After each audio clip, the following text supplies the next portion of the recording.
اس کے ساتھ ساتھ جاتا ہے. جی اچھا سر، ہمیں یہ بتائیے کہ اس وقت جو فوجی کارروائی جاری ہے اس میپ کے اوپر ہمیں بتائیے گا کہاں کہاں پر اس وقت زمینی کارروائی جو ہے وہ شروع ہو چکی ہے اور کون کون سے ایسے علاقے ہیں جن کا محاصرہ کیا جا چکا ہے؟ جی یہ میران شاہ ہے.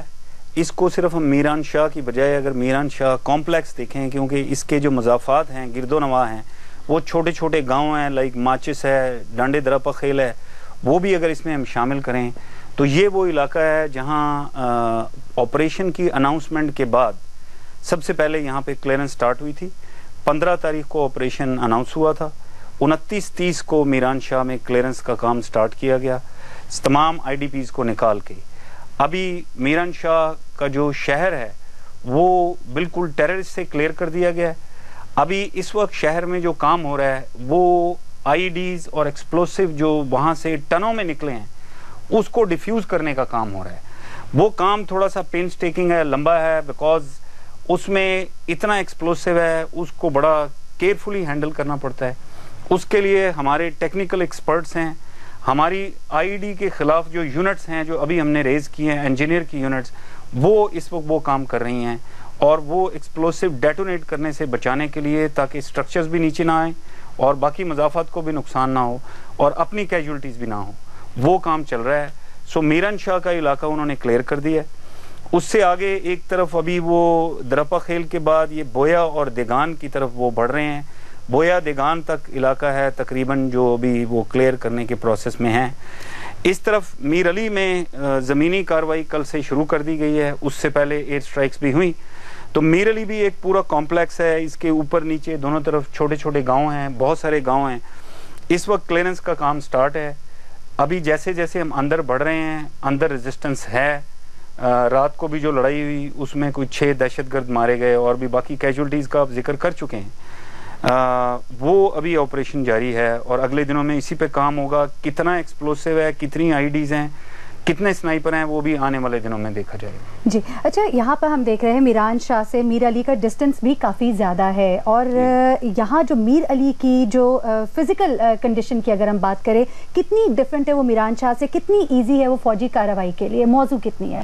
دیکھیں یہ سارا علاقہ فوجی کارروائی کے لیے تو بڑا چیلنجنگ ہے اور یہ مشکل آپریشن ہے. دشوار گزار راستے ہیں. جی راستے، ایک تو راستے دشوار گزار ہیں، دونوں سائڈوں پہ پہاڑیاں ہیں، but then with in the cities یہ اربن ایریاز ہیں، یہ موٹی موٹی دیواریں ہیں، کچی مٹی کی دیواریں ہیں اور اندر انہوں نے ٹنلز بھی بنائی ہوئی ہیں جہاں جہاں دہشت گردوں نے اپنے ٹھکانے بنائے ہیں. اوپر گھروں کے اوپر انہوں نے سنائپر پوسٹ بھی بنائی ہوئی ہیں.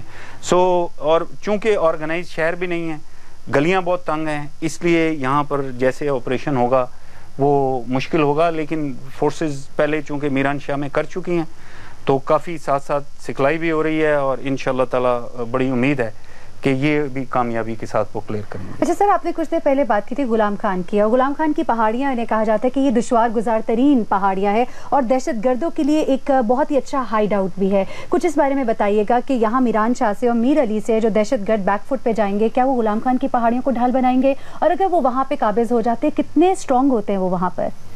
دیکھیں ویسے تو یہ سارے کا سارا علاقہ جو ہے یہ وادیاں اور پہاڑیاں ہیں اور یہ اسی طرح کی ریورینز ہیں، یہ مشکل علاقے ہیں. لیکن اسی طرح باقی کا فاٹا بھی بڑا مشکل تھا. سو وہاں پر بھی آپریشنز کیے گئے، دہشت گردوں کو نکالا گیا. یہاں پر بھی جو ان مین ٹاؤن سینٹرز جو ان کے بیسز ہیں، جو ان کے کمانڈ اینڈ کمیونیکیشن سینٹر تھے، جہاں پر ان کے ذخیرے تھے ہر چیز کے، جہاں پر یہ پوری دنیا میں پروپیگنڈا یہاں سے پھیلا رہے تھے، سوسائڈ بامبرز کو ٹرین کر رہے تھے، یہیں سے وہ اپنی پوری میڈیا کیمپین چلا رہے تھے. وہ جب ختم، جو بیک بون تھی ان کا ایپی سینٹر تھا، یہ جب ختم ہو جائے گا وہ کام پھر ریلیٹیولی آسان ہوگا. لیکن یہاں کرنے کا مطلب یہ نہیں ہے کہ وہ نہیں کرنا پڑے گا، وہ بھی کرنا پڑے گا.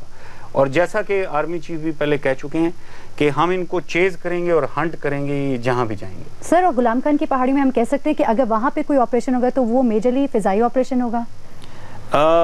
اصل میں صرف فضائی آپریشن کافی نہیں ہوتا، ساتھ میں زمینی کارروائی بھی کرنی پڑتی ہے، جہاں جہاں آپ نے علاقے کو کنٹرول میں لینا ہوتا ہے. دونوں کارروائیاں ساتھ دونوں کارروائیاں میجرلی، لیکن فضائی آپریشن وہاں پہ فضائی آپریشن بھی جہاں ڈیپینڈ کرتا ہے، جہاں پہ ٹارگٹس ہوں گے فضائی آپریشن ہوگا، لیکن زمینی کارروائی بھی ہوگی. اور سر غلام خان کے ساتھ جو افغانستان کا یہ جو بارڈر ہے، افغانستان کی طرف جانا ان دہشت گردوں کے لیے آسان نہیں ہوگا، کیونکہ وہاں تو ان کو بہت ایک محفوظ پناہگاہ مل جاتی ہے. جی یہ ایک چیلنج ہے. جب سے آپریشن سٹارٹ ہوا ہے ہم افغانستان کو بڑا کلیئرلی یہ کنوے کر رہے ہیں کہ وہ جو دہشت گرد یہاں سے ادھر کراس کریں یا جو پہلے سے ادھر بیٹھے ہوئے ہیں، جیسے ٹی ٹی پی کی لیڈرشپ ہے وہ ادھر کنر اور نورستان میں بیٹھی ہوئی ہے، وہاں سے کاروائیاں کر رہی ہے. 2 دن پہلے بھی ہمارا ایک آفسر اور 3 جوان انہوں نے شہید کیے. تو ہم ان کو بتا بھی رہے ہیں، پروٹیسٹ بھی کر رہے ہیں، اور دوبارہ سے ابھی آپ کے میڈیا کے تھرو میں ابھی ان کو پھر اپیل کروں گا، ان سے ڈیمانڈ کروں گا کہ وہ ان دہشت گردوں کے خلاف ایکشن لیں یا پھر ان کو پکڑ کے ہمارے حوالے کریں. سر آخری سوال، کس قدر پر امید ہیں ہم اس آپریشن سے؟ اور اس کے بعد نہ صرف ادھر کی بات کریں گے ہم شمالی وزیرستان کی، ہم اوور آل پاکستان کی بات کریں گے، کچھ ہمیں بریفلی اگر آپ بتا سکیں. جی پہلے تو میں صرف آپ کو یہ بتاؤں کہ بارڈر کے ساتھ ہم نے کچھ نہ کچھ ڈپلائمنٹ ابھی کی ہے، ہم نے ری انفورس کیا ہے تاکہ زیادہ لوگ ادھر کراس نہ کر سکیں. جو پہلے کراس کر گئے آپریشن کے سٹارٹ ہونے سے پہلے کر گئے، اس کے بعد جب سے گھیرا لگایا ہے بہت مشکل ہے کسی کے لیے بھی اس علاقے سے اسکیپ کرنا. ابھی باقی کے ملک میں آپ دیکھیں یہ دہشت گرد ہیں اور یہ پہلے پورے ملک میں یہ پھیل کے کاروائیاں کرتے تھے. ابھی ہم نے ان کا برین تو وہاں پہ ختم کر رہے ہیں ہم، لیکن باقی کے ملک میں سب کو مل کر کام کرنا ہوگا. یہاں پر پروونشل گورنمنٹس، انٹیریئر منسٹری، انہوں نے نوٹیفیکیشن جاری کیے ہیں، موبلائزیشن ہوئی ہے، پولیس کی موبلائزیشن ہوئی ہے. ایک انٹیگریٹڈ سیکیورٹی میکنزم بنایا گیا ہے جس میں فوج بھی سول گورنمنٹ کو اسسٹ کرنے کے لیے شامل ہے. کچھ فارورڈ پلیسمنٹس بھی ہوئی ہیں. اس وقت انٹیلیجنس آپریشنز جاری ہیں، سینکڑوں میں لوگ گرفتار ہوئے ہیں. میں ایگزیکٹ نمبر آپ کو نہیں دینا چاہتا، بٹ آگے جا کے لوگوں کو اپنا گارڈ لوور نہیں کرنا چاہیے. یہ میری اپیل ہے پوری قوم سے، اور یہ اس کے خلاف ہمیں الرٹ رہنا ہے.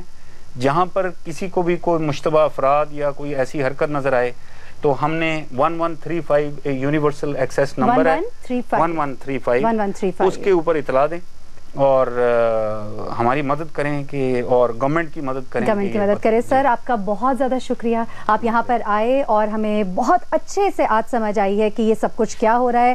D G I S P R major general Asim Saleem Bajwa صاحب ناظرین ہمارے ساتھ آج اس پروگرام میں تھے، اور بہت اچھی بات کی آپ نے کہ نہ صرف فوج بلکہ سول گورنمنٹ کو بھی، یعنی دونوں کو مل کے کام کرنا ہے. لوگوں سے انہوں نے اپیل کی ہے. 1135 وہ نمبر ہے جس پہ آپ کو کسی بھی قسم کی کوئی بھی ایکٹیویٹی مشتبہ نظر آئے تو اس پہ ضرور آپ بتائیں، کیونکہ آپ لوگوں کا جو ساتھ ہے وہ اس وقت بہت زیادہ درکار ہے.